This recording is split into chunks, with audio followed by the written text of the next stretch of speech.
sa inyo, nakakapasok lang na balita, di bababa sa 3 salvage victim na ipinalibing sa public cemetery sa Laurel. Nako po, ito, baka daw kasali ito sa missing sa Bungero.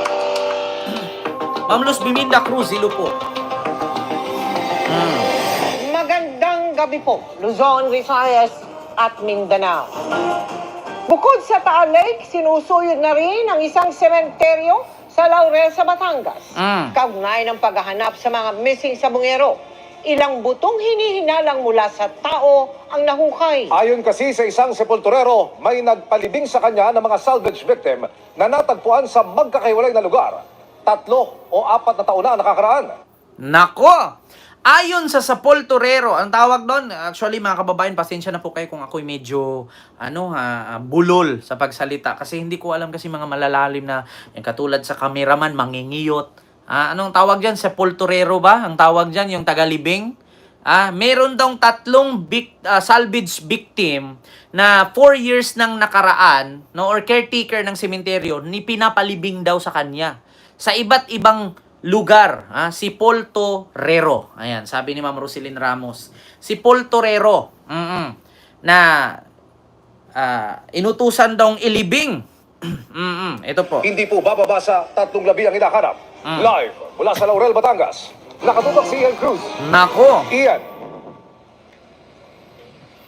Mel Emil, maghapon nga naghukay ang mga otoridad sa tulong ng lokal na pamahalaan ng Laurel sa public cemetery dito at ilang buto nga ang kanilang natuntun sa sementeryo at kabilang sa mga alamin kung konektado ba ang mga nahukay na buto sa mga missing sa Bungero. Nako. Gamit ang mini backhoe, hinukay ang isang bahagi ng public cemetery dito sa bayan ng Laurel. Layong makuha ang labi ng 3 tao o higit pa na inilibing sa isang sulok ng sementeryo sa isang simpleng hukay.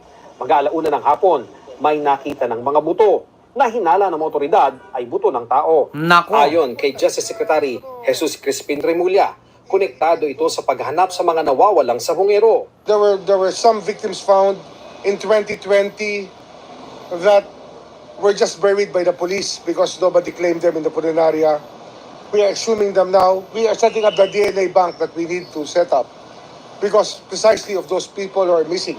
Ayon sa sepulturero na nakausap natin, 3 bangkay yung nilibing niya sa bahaging ito ng public cemetery. Ayan po mga kababayan, diyan daw sa bahaging yan ng Laurel, Batangas, inilibing. Yan po yung hinukay ng backhoe. 4 na taong nakalipas, no, or nakaraan, 4 years ago. No, so kasabay siguro kung 3 to 4 years ago, may connection nga ata ito sa mga nawawalang sa Bungero, mga kababayan. So, di ba? Kitang-kita ninyo. Ito sa Laurel, Batangas. Ayon sa kanya, hindi magkakasabay yung paglilibing niya dahil magkakahiwalay daw na natagpuan doon sa isang bulbunduking bahagi ng bayang ito, yung mga bangkay at yung iba naman ay doon pa sa ibang area at inatasan lamang daw siya na ilibing nga dito sa lugar na ito yung mga bangkay.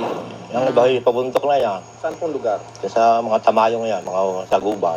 Mga ilang taon na mula noon nung nilibing ninyo? Sa tansya nyo lang po. Baka humagit ng 3 yung mga 3. 3 daw. Ayon din sa sepulturero, inilibing niya ang mga labi may 3 hanggang 4 na taon na ang nakakaraan at sa pagkakaalam niya, ang mga ito raw ay biktima ng salvage. Hindi ko ho kilala, sir. Basta dinideliver lang sa akin yun. Inaabisa lang ako sa akin, pinire-report sa akin na mag-ready ka at mayroong salvage na ililibing tayo. Tila matagal na rin daw patay nang sila ay matagpuan. Mabaho na. Trabaho na. So matagal na siyang natagpuan doon. Na inuud ng iba. Habang Ma'am Pretty J, yes, Spanish po ang sepulturero. Parang mangingiyot, di ba? Yung parang cameraman, mangingiyot. O, pag narinig ng mga DDS yan, ano mangingiyot, Ken? Dinadamay mo na naman yung mangingiyot. Missing sa Bungero yung nandyan. O, napunta ka sa mangingiyot. Alam niyo naman pag mga DDS, mga Bisaya, yung iba. Hindi ko diniscriminate yung mga Bisaya, pero kadalasan sa DDS Bisaya, pag narinig nila yung mga salitang nangingiyot, bastos na yan sa kanila. Mangingiyot. Hukay, nakabantay sa lugar ang mga... Minsan pa naman yung mga DDS, mga kababayan, pag nagtanong magkano ka dumating, putang ina, binibenta ka ba? Ganun yan sila. Magkano ka dumating? Sabihin mo saan siya dalahin. Tangina ka. Sabihin mo saan mo siya dalhin. Hindi yung, sabihin mo saan mo siya dalahin. Taga-forensic group ng PNP. Mm. Naroon din ang mga taga-CIDG, ang pangunahing nag-iimbestiga at ang local police para sa seguridad. Bandang hapon, may dagdag puwet. Nako, Ma'am Cheryl Andres, iba naman yung sa Bohol. Kasi ang sa amin, ang lolo ko kasi is half Korean, half Bohol. Ang salita nila, ija-ija, aho-aho. Yung ija, yung kabadyo. Tignan mo yung kabadyo. Yung ija-ija, aho-aho. Yan ang Bohol. Actually, ang favorite kong part dyan sa Bohol, yung Tagbilaran, may maraming kalamay. Bao. Yung bagol, kalamay. Ay, napakasarap. Sa pa ng Provincial Mobile Force Company ng Batangas Police na dumating para isecure ang lugar. Ma'am Lilia, sa salamat Sa po. bahagi ng bayang ito rin nakuha ang mga buto na sinisid ng Philippine Coast Guard. Ang mga nahukay na buto, inilagay ng forensic team sa body bag. Inaasahang ipoproseso ito at kukuhanan ng DNA profile sa layong makilala ito. Yes, Jagna, Bohol ang Kalamay Kent, original. Yes, Leslie lang Malakas, totoo yan. Wajamo yun din ba yun? Ano, Wajamo? Sabi ni Ma'am Maria Fe. Jagna yun, sir. Di ba? Oo. Ang sarap nun, yung kalamay. Nako, napakasarap. Pag pupunta ka naman ng Iloilo, yung piyaya at saka yung biskotso. Ay, napakasarap. Pag pumunta ka naman ng Bigan, ito yung kanilang chorizong maasim. Pag pumunta ka ng Pampanga, yung masisig. Pag pumunta ka ng Taal, katawan ng missing sa bungero ang makikita mo doon. Yun nga lang, sabi nga dito, bukod dyan mga kababayan sa mga na kot-kot na buto, ito naman ang sabi ng isang environmental specialist, mga kababayan, sa Davao City. According dito sa Sunstar Davao, ayan po ang post nila, na Davao-based environmentalist, bone expert, and founder of the Bone Collector Museum, Daryl Blatchley, shared that the bones found in Taal Lake are from bovine animals such as cow and carabaos. So ano bang ibig sabihin, mga kababayan, ng bovine? Yan ba yung kinainan natin, yung may mga bone marrow sa bulalo? Kaya nga diba kagabi sabi ko sa inyo, kapag maging abogado ni Harry Roque si Atong Ang, sasabihin lang yan ni Harry Roque, buto ng bulalo yon, sinilaban para sabihin buto ng tao. Bovine. According dito sa Davao, based environmentalist and founder of the Bone Collector. Na ito daw mga buto na to ay galing daw ito sa mga bulalo, yung mga kinakain doon sa Tagaytay. Kaya pag pumunta ka ng Pampanga, sisig. Pag pumunta ka ng Bohol, kalamay.